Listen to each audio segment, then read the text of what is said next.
everybody. Welcome once again to the Halifax 57 Rescue Show. And I've got my main man, Scott Knox, standing by at the Halifax Rebuild Shop in Arnprior. I'm out in Nanton, Alberta at Bomber Command Museum. And today we've got several exciting elements in our show. And the first one would be we had a chance to interview the family, the daughter of one of a great historian personality that was in the RCAF and was the editor of the Air Force magazine for years, Vic Johnson. And we felt that if he's going to say Bomber Command history and Fighter Command, and he's going to be taking photos of all these beautiful RCAF things, that we should spotlight him today. And Scott, I know you've got some more news for us from the Rebuild Shop, and we'll get to you soon, but let's go to Vic Johnson and see him, and then we'll bounce back to you. Okay, buddy? Sounds good. Okay, great. So here we go over to Chris Charland, one of the directors of Halifax 57 Rescue, and his very interesting interview all about Vic Johnson, Royal Canadian Air Force.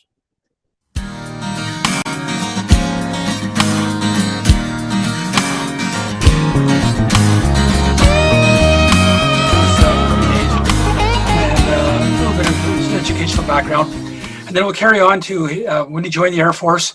Yeah, so he was born in Langworth, Manitoba. It was a small farming community.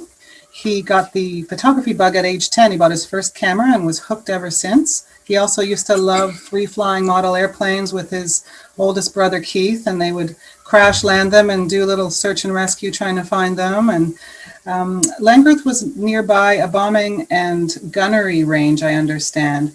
And so a lot of the NATO test pilots would come into town, and he was always in awe of their crisp dressed uniforms and all of the stories they would tell. And they always had a lot of women around them. And he said, I want that life. So he, at age 17, went to Winnipeg and signed up to be part of the Air Force.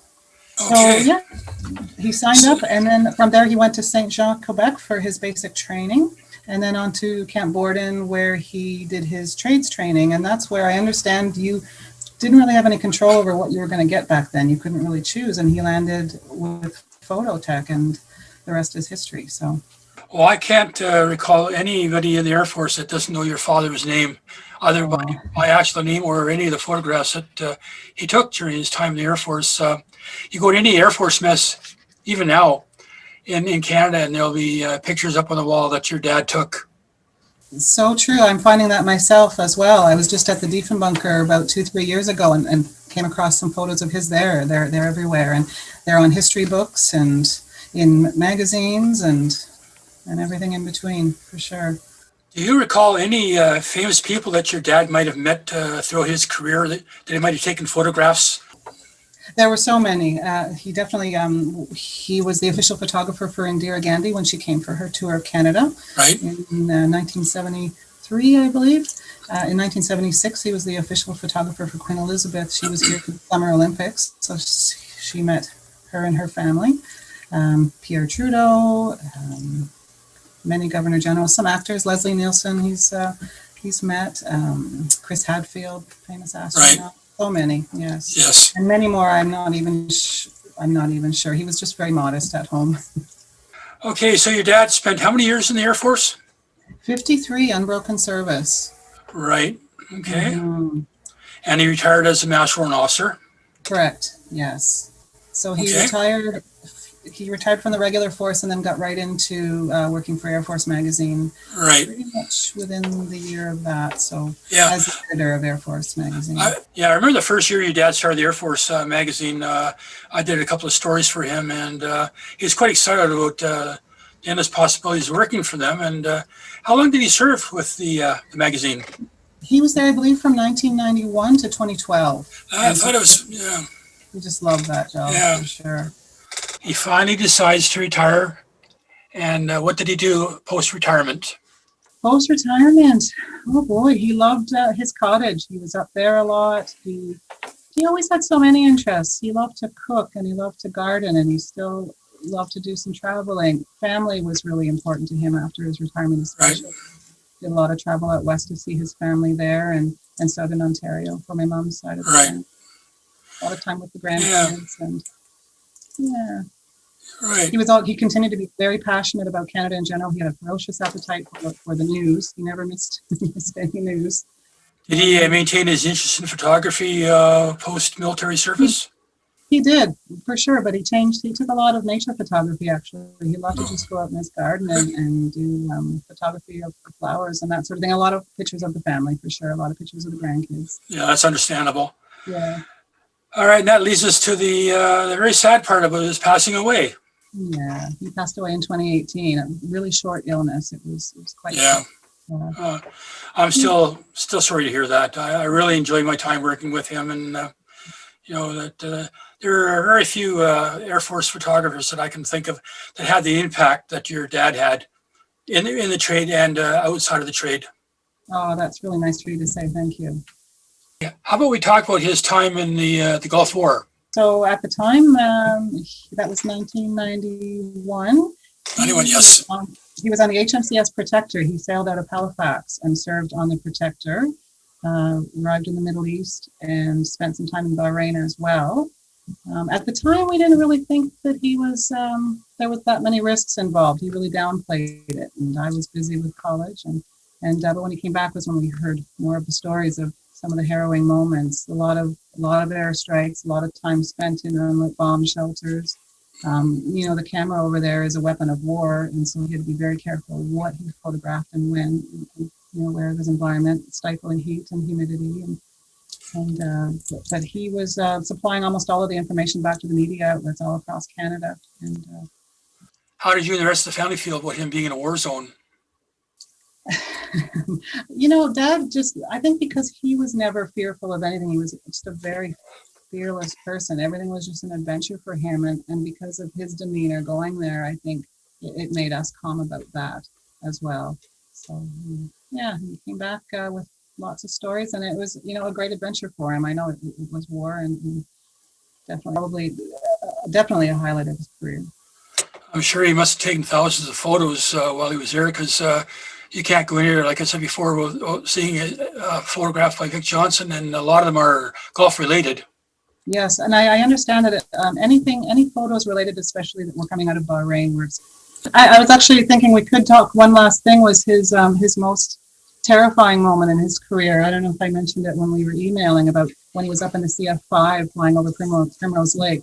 I forgot all about that story, and he was always telling everybody about it. But back when he was in CFB Cold Lake, he was up in a CF-5, and they were going about 800 kilometers an hour over Primrose Lake. And I guess they were on a really steep pull-up, and the G-force caused him to pass out briefly. When he came to, all he saw was a lot of blood, a lot of gore all over the canopy, all over the pilot. He thought that the pilot head had exploded. He didn't know what had happened. And it turns out that they had hit a Pelican, and it turned out to be quite a big one, a 16-pounder, I understand. And took a while, but then he heard the pilot talking to him, so he was very relieved that he was alive. But they still had quite a time getting the plane down. One of the engines was starting to stall. It was backfiring, so it was terrifying for him. But he never let that stop him. He was right back in the saddle after that. Yep. Sounds like your dad. Yep, absolutely. So yeah, I sent you an interesting. Well, there's a photo in Claimed magazine that he'd actually had delivered to him on the ship of him doing his famous selfie with the CF-18s. But that, I don't know if you're familiar with that photo, but it was actually taken over Germany in, I think, 1984. So it wasn't even related to the Gulf, but I guess they liked the photo and ran with it from Maclean's. Right. Yeah. Well, again, I thank you very much for taking the time out to talk to us today about your father. Thank you very much. Like I said before, I really miss him, and what can I say? Oh, he would have loved being part of this. And He was a living legend. Oh, thank you so much. We all loved him very much. Well, thanks to Chris for that interview all about Vic Johnson. And now on to our exciting element of the recovery of Halifax NA337.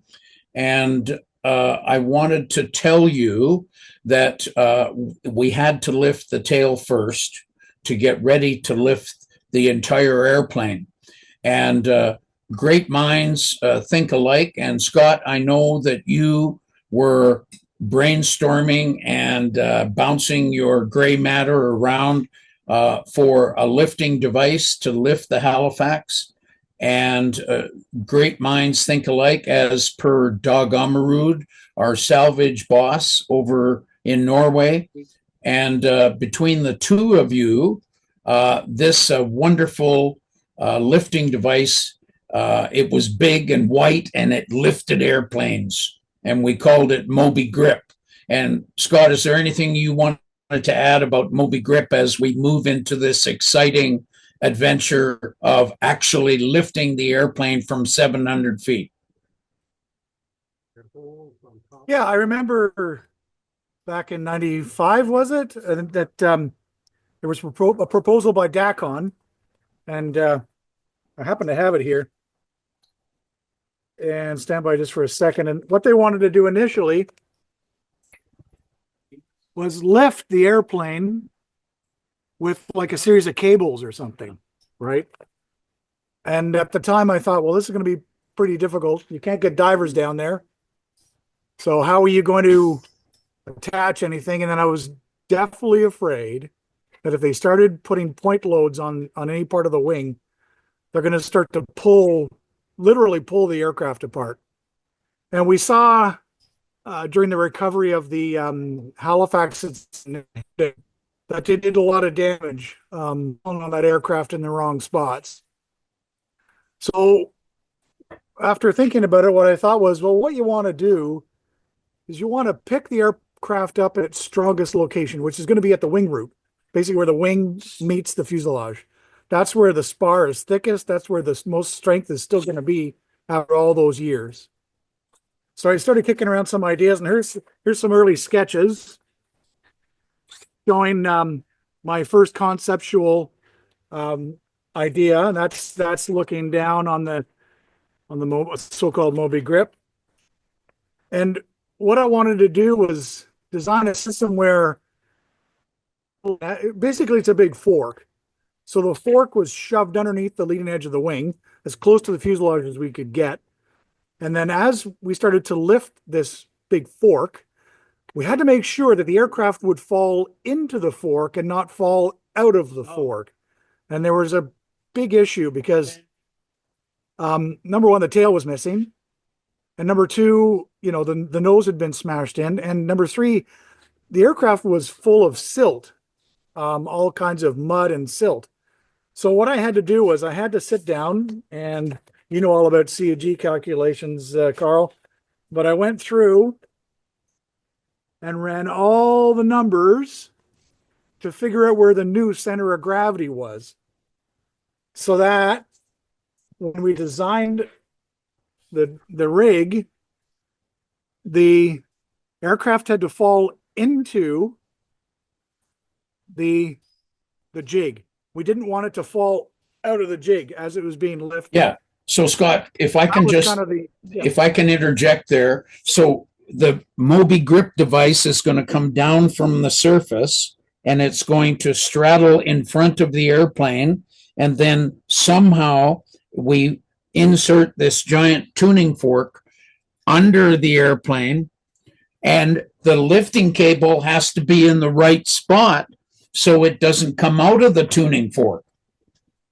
That's right. That's right. So, we had to, I wasn't there, but you guys had to maneuver the fork in position using ROVs, and there was a lot of silt in the way, and that was a challenge for you. Plus a tugboat. Plus a tugboat was helping. Yeah. Yeah. Oh, so they basically pulled it from behind, I presume. So, that was the kind of the embryo of that idea. And then we submitted that concept to DACON, and then they took it to the next step and then built And then they modified the plan to actually allow the cradle to tip forward to make Yeah. sure that the aircraft would fall into the cradle Yeah. as it came up. Yeah. Yeah. And not that was not tip too far. brilliant. And I love that progression of thought process plus engineering plus innovation. They might as well have been Canadians. Oh, I know, eh? Because Yeah. that's right, eh? You know, Canadians, they know how to innovate. Well, plus we had the luxury of looking back on past recoveries and seeing where people have maybe had difficulties or made mistakes, and try to come up with a new way to do something that's quite complex. And in the end, it all worked out quite well. Where is the Moby Grip these days? Did it get Well, caught? supposedly there may be pieces of Moby Grip still left in Norway in a salvage yard. I'm not sure. But one thing I wanted to add is the only Halifax in the world at that time before NA337 was in York, England. Right. And taking the progression of your processes, Doug Amarud actually went to York, and he took a template measurements of the leading edge of the Halifax wing and the underside of the Halifax curvature wing. And so he actually went there and did his homework. So, I mean, you can't do much better than that when you're getting ready to try and lift a Halifax. Well, I remember sending him the equation for the NACA wing profile, the chord profile, right? But I guess just to make sure that you had the right profile, he actually went to an actual aircraft and validated that profile. Because that was important. I was afraid that we were going to put a flat spot, put a point load on the wing and cause damage to either the skin or the spar. So we had to cradle the actual shape, get as much contact patch as we could underneath the wing to decrease the amount of damage. Sure. Now, I want to tell our viewers this, and folks, you need to understand this. No team has ever lifted a 20-ton bomber basically in one piece from 700 feet on one little cable before. And it's never been done. It's never been done since. So if I was definitely afraid. Yeah, go ahead. If you think this is everybody does this, they lift bombers from underwater from 700 feet. It's presto changeo, and it gets done. It was lightning strikes once in one place, and between my Yahoo friend here, Mr. Knox, and Dog, the Norwegian mastermind, it was done. So now we're going to get into the beginnings of this wonderful adventure of lifting NA337 from the deep. So let's go on, show you this, and then we'll come back and say goodbye to you folks. And remember, every week there is a Halifax 57 rescue show. We're going to take you with us. Something great is going to happen. I feel like that this, as I mentioned before, it's like a Rembrandt. This is a piece of our history. This is what the Canadian experience was about. If you wanted to talk about the majority of men, this is the start. And I don't count my chickens before they're hatched, but I feel that based on our progress so far that this is the beginning of the story. And it's like you can put your hands on it. It's like a great adventure that all of a sudden it's coming true. And if you knew what's happened inside me and my family and everybody over the last few years, it really is a dream come true. I don't know how to put it in words. it's dynamite. I can't explain it, but to be here, to feel this, to dig in the ammo belts of the 303s and to pull out an ammo belt, and I'm the first person to touch that ammo belt in over 50 years, and to know that it's out of a Halifax and that it's coming true it's heavy duty. I don't, it's just, I can't really express it except to say, Canada, this is where it starts. Praise the Lord. That's the ammunition. Here it comes. The Norwegians had a sense of humor, and we all needed that. It was a good bond for cooperation, Canada and Norway working together. And then there was Dag Ammerud. He appeared that morning instructing his crew on the disassembly of the tail section. He was the man who said it could be done. But then, this was only the tail. The body was over 11 tons in weight, and with its 4 engines, it was much heavier than what they had pulled up the night before. The Norwegian summer was very similar to what you might find in Canada this time of year. In fact, you'd almost swear you were driving through northern Ontario. As we drove, Dag told us that he'd created a large lifting device. After describing it, it sounded to me like he'd created some sort of a giant fishing hook or a strange metal claw. But when we arrived, there it was. And Karl even gave it a nickname, Moby Grip. For our lifting device now. Okay? Moby Grip. It's big and it's white. Not Moby Dick. No, Moby Grip. From there Yes. to there, 1.10 m. And what does, from the leading edge of the wing, To the beam, yeah. no, leading edge of the wing to the center of gravity, where do you figure? Maybe 40 centimeters? Yeah, it's somewhere in the middle of the front spar and the front of the wing. And that gives us, it's about 75 centimeters Yes. from the leading edge to the front spar. And somewhere in this area. So right in about there. So that means that we the have... center of gravity will be in this area, someplace. Yep, yep. So that means that we will have the correct moment arm down that we want so that the airplane will tuck into the curve. Dacon owned an underwater ROV, a remote-controlled operated vehicle. So Doug, here's our ROV. And can you tell me about this is the treads you're talking about? That Yes. you can move across the flat surface of the wing? Yes. And that is very special about this ROV. Yes. It's not an ROV, but it's a sea ROV. It's crawling. Ah, okay. Yeah. It's crawling. Yeah, okay. And what kind of depth could you work to with it? What's the maximum depth you could work to if you really had to? 800 meters. Wow, 2,400 feet. Yes. And what's special for this operation is the cable drum or the wire drum on top. This wire drum? Yes. And it's what will you do with this? How will this work?